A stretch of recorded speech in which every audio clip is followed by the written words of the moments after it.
미국에서 충격적인 소식이 전해져 왔죠.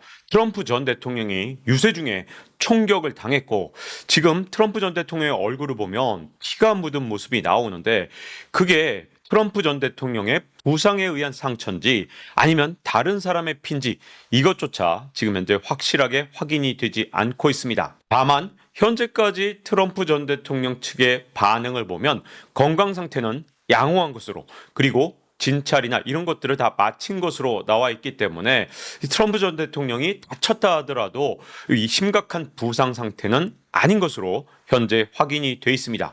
자, 그렇다 하더라도 굉장히 충격적인 사건이죠. 자, 미국의 대통령 후보, 그것도 유력한 대통령 후보가 유세 현장에서 저렇게 총격을 당했다. 자, 과거에 케네디 대통령이 이 총격으로 사망했던 그 사건이 떠오를 만큼 굉장히 놀라운 사건이라고 할 수 있는데요. 그렇다면 트럼프 전 대통령 어떤 상황까지 처했는지 이 사진을 보시면 지금 얼굴에 빨갛게 피가 묻어 있는 모습이 보입니다. 이 때문에 트럼프 전 대통령이 전혀 부상 없이 이 유세장에서 빠져나간 건지 아니면 약간의 부상은 있었던 것인지 이 부분은 정확하게 아직까지는 확인이 되지 않고 있습니다. 자, 그렇다면 유세 현장에서 정확하게 어떤 일이 있었던 것인지 직접 화면으로 확인해 보시겠습니다. 자, 화면 보시면 트럼프 전 대통령이 지금 현재 유세를 하고 있죠.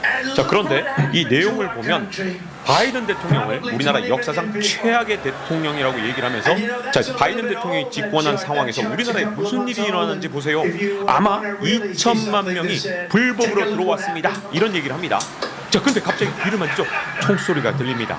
그리고 비밀 경호국 직원들이 갑자기 몸으로 감싸기 시작하면서 저렇게 비상 상황이 펼쳐집니다. 자, 그 뒤에도 총소리가 한 번 더 울리는 것 같아요. 그러면서 비명소리가 납니다. 자, 이렇게 긴박감이 흐르는데, 자, 뒤에 있는 사람들 아무도 피신하지 않고 저렇게 앉아 있습니다. 자, 지금 긴장감이 흐르는 상황 속에서 시간이 흘러가는데, 자, 지금 군인 모습, 군인 복장을 한 사람들이 들어와서 지금 일단 상황을 좀 장악하는, 좀 안정화시키는 모습을 좀 보여주고 있습니다. 자, 그리고 마이크가 계속 켜져 있기 때문에 지금 비밀 경호 직원들의 목소리가 계속 들려오죠. 자, 이제 안전이 확보됐냐? 이제 트럼프 전 대통령을 좀 이동시키자. 이런 내용들이 계속해서 들려옵니다. 자, 그러면서 트럼프 전 대통령이 일어났어요. 저 때까지만 해도 긴장감이 엄청났죠. 혹시라도 크게 다친 거 아니냐 이런 생각이 들었는데 다행히 일어났습니다. 근데 머리카락은 완전히 홍트러져 있고요. 지금 비밀 경호국 직원 얼굴 사이로 얼굴이 보이는데 피가 있습니다. 자, 그러면서 주먹을 불끈 들어서, 자, 그러니까 지지자들한테 지금 환호를 받고 있죠. 자, 저렇게 경호 직원들의 경호를 받으면서 나가는데 계속해서 주먹을 불끈 쥐고 있습니다. 지금 현재 차량으로 이동하고 있습니다. 자, 차량은 분명히 이제 방탄 차량일 테니까 저 차량까지 타면 좀 안전이 확보되는 거겠죠. 경호국 직원들 몸으로 진짜 온몸으로 막는 모습을 진짜 영화 속처럼 저렇게 보여주고 있죠. 자, 일단 안전이 확보되면서, 자, 복장 갖추고 경호국 직원들이 저렇게 차량을 호위한 상태로 빠져나가기 시작합니다. 그러면서 지지자들의 구호 소리는 더욱더 높아집니다. 아까 화면에서도 좀 보셨다시피 귀에 피가 좀 있는 것으로 좀 보입니다. 물론 트럼프 전 대통령의 피냐 아니냐 이거에 대해서는 정확하게 확인이 되지 않았지만 일단 화면만 봐서는 약간은 다친 게 아닌가 이런 우려가 드는데, 귀에서 흐르는 피, 그리고 얼굴에도 좀 피가 있는데 그럼에도 불구하고 저렇게 주먹을 불끈 쥔 트럼프. 자, 지금 현재 사진을 보면 미국의 이 성조기 바로 앞에서 불끈 쥔 저 사진이 지금 현재 전 세계로 타전이 됐거든요. 이것 때문에 너무나도 인상 깊은 사진이 됐는데요. 어떻게 보면 생명이 위태로운 상황에서 용기를 낸 모습, 이렇게 보여지죠. 어쨌든 아찔했던 순간이 아닌가 싶습니다. 왜냐하면 미국의 유력 대통령 후보가 만약에 중상을 입거나 심지어 목숨을 잃는 상황이 생겼다 그러면 세계 전체 정세가 흔들릴 수밖에 없는 굉장히 위험한 순간이었을 수도 있는데, 어쨌든 지금 현재 상황은 통제가 된 것으로 보입니다. 자, 이렇게 트럼프 전 대통령의 사진과 동영상이 빠르게 이렇게 전 세계로 타전이 되면서 X 같은 소셜 미디어에는 트럼프를 위해 기도하자, 이런 구호가 지금 본물처럼 퍼지고 있는데요. 일단 이 구글리엘미 비밀 경호국 대변인 시크릿 서비스라고 부르죠. 이 경호국의 대변인의 말에 따르면 현재 비밀 경호국이 이 트럼프 전 대통령에 대해서 보호 조치를 시행했고 트럼프 전 대통령은 안전합니다. 그리고 현재 비밀 경호국이 적극적으로 수사하고 있으며 추가 정보가 있으면 곧 공개될 것입니다. 이렇게 밝혔습니다. 그리고 스티븐 청 트럼프 캠프의 홍보 책임자의 말에 따르면 트럼프 후보는 이 사악한 행위에 대해 신속한 조치를 취한 법 집행기관과 응급 대응자에게 감사의 표시를 했습니다. 그리고 트럼프 후보는 양호한 상태로 지역 의료시설에서 검진을 받고 있습니다. 이렇게 밝혔거든요. 그러니까 일단 건강 상태는 큰 문제가 없는 것이 확인이 된 겁니다. 워낙 엄중한 사건이다 보니까 과연 이 사건이 앞으로 미국 대선 구도에 어떤 영향을 미칠지 벌써부터 초미의 관심사가 모아지고 있는데요. 사실 지금 현재 트럼프 전 대통령하고 바이든의 격차를 보면 가장 벌어졌을 때가 7월 5일인데 이때만 해도 2.5%까지 벌어졌습니다.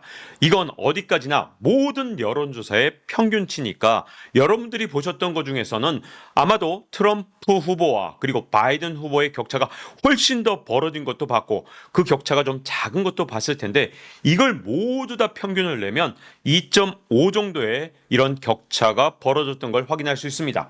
그런데 이 그래프에도 나와 있다시피 트럼프는 그대로 정체되어 있는 상태에서 바이든이 이렇게 격차를 좁혀오면서 자 7월 13일까지는 격차가 1.9%까지 좁혀진 그런 상황이었습니다. 자, 왜 그랬냐? 바이든 후보가 워낙 강력하게 완주를 주장하니까 아무래도 미국의 민주당 골수 지지자들 충분히 숫자가 있을 거 아니에요. 이 사람들이 다시 지지를 하기 시작하면서 격차가 조금은 이렇게 좁혀진 상황이었거든요. 그런데 이번에 트럼프 전 대통령이 이렇게 총격까지 당한 상태에서 이 격차에도 영향을 미칠 가능성이 지금은 굉장히 커졌다고 볼 수 있습니다. 그런데 아마도 가장 큰 영향을 미친 건 민주당의 다른 예비 후보들한테 영향을 미쳤다고 보여지는데요. 자, 지금 트럼프가 어차피 이길 가능성이 굉장히 큰 선거였습니다. 그런데 심지어 총격까지 당했고 여기서 트럼프 전 대통령이 의연한 모습을 보였기 때문에 아마도 이제는 트럼프 전 대통령이 승리할 가능성이 훨씬 더 높아졌다 이렇게 볼 수 있는데요. 그러면 민주당 후보들 예비 후보들 입장에서는 이렇게 패배가 확실해 보이는 선거에 괜히 십자가를 지려고 할 가능성이 지금은 굉장히 떨어질 수밖에 없습니다. 자, 바이든을 대신해서 나왔다. 이 자체가 엄청난 부담이 될 수밖에 없는데 만약에 억지로 후보 사퇴를 시키고 나서 자기가 후보가 됐다면 이건 반드시 이겨야 되는 그런 대선이 되거든요.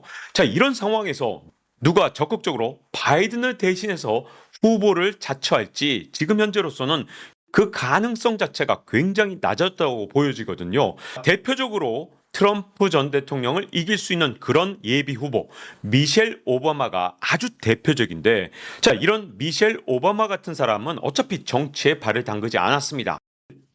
그런데 무한 책임을 지게 될 이런 후보에 나서서 굳이 정치에 발을 담글 타이밍을 이렇게 악조건 속에서 정치를 하게 될 가능성 그리 높아 보이지 않거든요. 이 총격 사건이 있기 직전에 이코노믹 타임스에 나왔던 기사인데요. 미셸 오바마가 자신이 이길 것으로 예상되는 미국 대선에 출마하지 않는 이유가 무엇일까요? 이런 질문을 다룬 기사입니다. 자, 이 질문의 답 당연한 거죠. 바이든이 선양을 해서 자, 제 후보 자리를 미셸 오바마한테 물려드리겠습니다. 이렇게 적극적으로 바이든이 넘겨주는 게 아닌데 이걸 만약에 빼앗는 모습을 그런 모양새를 갖게 되면 미셸 오바마가 나중에 대통령 선거에서 패배했을 때 지게 될 그 부담이 너무나도 큰 거죠. 이 때문에 바이든 스스로가 이걸 적극적으로 미셸 오바마를 지지하면서 넘겨주는 게 아니라면 이 후보를 자처할 가능성이 굉장히 떨어지는 겁니다. 그리고 또 다른 예비 후보들, 예를 들어 그레첸 휘트머 같은 여러 주지사들이 있는데 이런 후보들은 굳이 이번 대선에 출마하지 않는다 하더라도 주지사를 계속하면서 잠재적인 대선 후보로 계속 남아있을 수 있는데 굳이 이렇게 불리한 대선에 나와서 자신의 정치 생명을 끊을 이유가 전혀 없거든요. 자, 우리나라는 대통령의 재수 삼수가 가능하지만 미국에서는 대선에 떨어진 다음에 재수 삼수하는 경우가 굉장히 드뭅니다. 왜냐하면 워낙 정치인의 풀이 많기 때문에 우리나라처럼 특정 후보가 계속해서 출마하는 일이 미국에서는 좀처럼 보기 드문 현상이거든요. 이 때문에 트럼프하고 경쟁에서 그나마 이길 가능성이 있는 주지사들이 굳이 이렇게 패배 가능성이 높은 이 대선에 참전할 가능성이 굉장히 떨어집니다. 그리고 가장 유력한 게 현재 부통령을 하고 있는 해리스 부통령인데요. 이 해리스 부통령이 굳이 바이든을 제치고 대통령 후보를 자처한 다음에 나중에 대통령 선거에서 트럼프한테 진다면 이 정치 생명이 완전히 끝나는 거기 때문에 해리스 입장에서도 굳이 바이든을 제끼고 자신이 대통령 후보로 나설 이런 유인이 굉장히 떨어지게 된 겁니다. 한마디로 트럼프가 어차피 앞서가고 있던 그런 대선인데 이번에 총격 사건에서 트럼프 전 대통령이 보여준 모습을 볼 때 제가 보기엔 인기가 더 올라갈 가능성이 굉장히 크거든요. 이 때문에 이제는 바이든 대통령이 후보 자리에서 물러난다 해도 경쟁력이 있고 잠재력이 있는 후보는 이번이 아니라 차기를 노릴 가능성이 굉장히 큽니다. 그런데 문제점은 바이든 대통령의 최근의 모습은 더욱더 악화된 모습을 보여주고 있는데요. 일단 바이든 대통령 측에서 뭘 인정했느냐? 파킨슨병 전문의가 이 백악관을 계속해서 반복적으로 방문을 했는데 바이든 대통령 측에서는 이거 우리 대통령의 정신적 문제가 있어서 이렇게 방문한 게 아니야 라고 말을 했다가 7월 9일자에 이 파킨슨병 전문의가 바이든 대통령을 진찰했다. 이 부분은 인정을 했기 때문에 자, 이렇게 되면 바이든 대통령의 정신적으로 아무런 문제가 없다라는 주장이 설득력을 잃게 될 가능성이 굉장히 큰 거죠. 자, 이런 상황에서 또 7월 9일 날 젤렌스키 대통령을 푸틴 대통령이라고 소개를 했죠. 이것 때문에 이게 말이 되냐. 젤렌스키 대통령 입장에서는 가장 증오하고 싫어하는 푸틴 대통령으로 불렸다는 측면에서 아마도 젤렌스키도 충격을 받았을 것 같습니다. 거기다가 월스트리트 저널에서 고발 기사가 나왔습니다. 7월 9일자의 기사인데 바이든 대통령의 참모들이 바이든이 잠을 자야 한다면서 독일과의 정상회담을 취소했던 사건을 이제 폭로하는 기사를 쓴 겁니다. 이 기사에서 바이든의 참모들이 어떤 역할을 했느냐? 바이든 대통령이 정상회담이나 아니면 외부 활동을 최대한 줄여서 바이든 대통령이 어떤 문제가 있다는 것이 외부에 드러나지 않도록 참모들이 지금까지 적극적으로 방어해왔다는 기사가 나온 겁니다. 자, 그러면 앞으로 4년을 더 대통령을 해야 되는데 재선에 성공한다면 말이죠. 자, 그러면 대통령으로서 활동을 할 수 있느냐?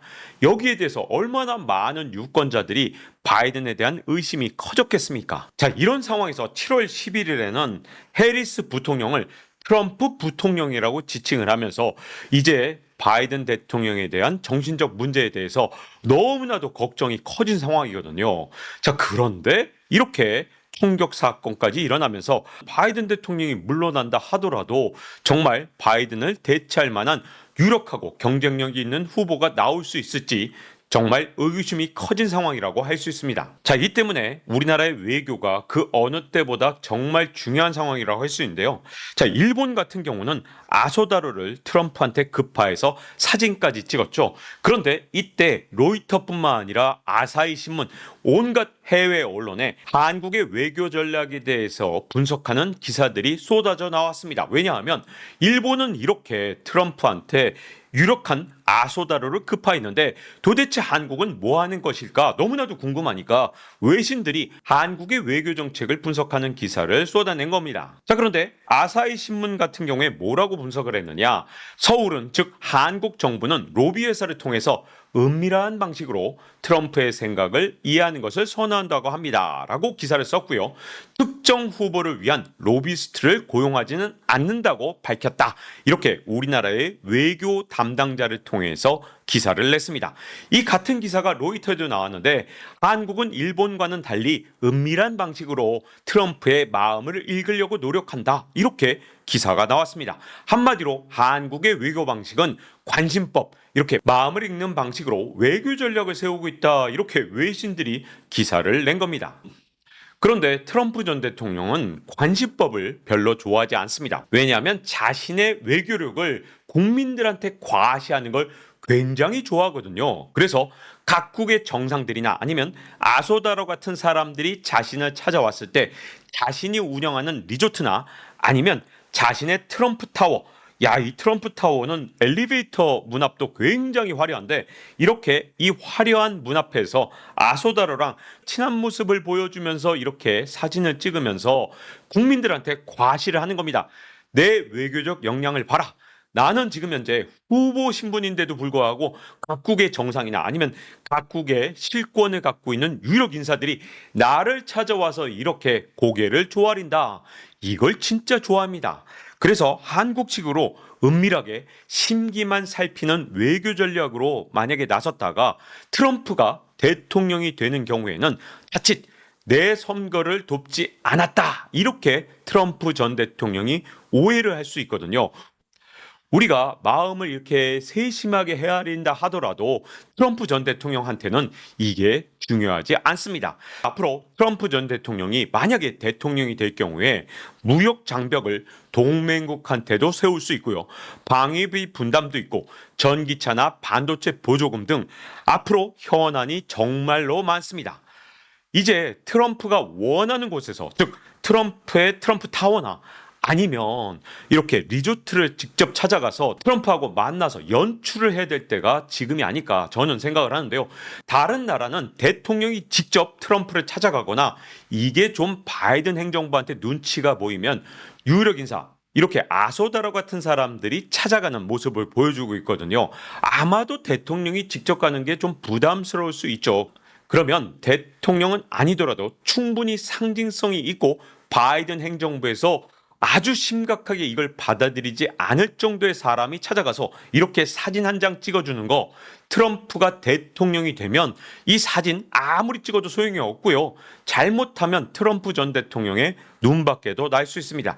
트럼프 전 대통령의 외교 방식은 약간은 즉흥적인 측면이 있기 때문에 이 사진 한 장이 나중에 대한민국의 국익에 굉장히 중요한 역할을 할 수도 있기 때문에 지금의 선거 구도를 볼 때 아무런 조치를 취하지 않고 있다가 나중에 트럼프 전 대통령이 진짜로 대통령이 됐을 때 그때 트럼프를 찾아갔을 때 그때는요 제가 보기에는 청구서 자체가 완전히 다를 겁니다.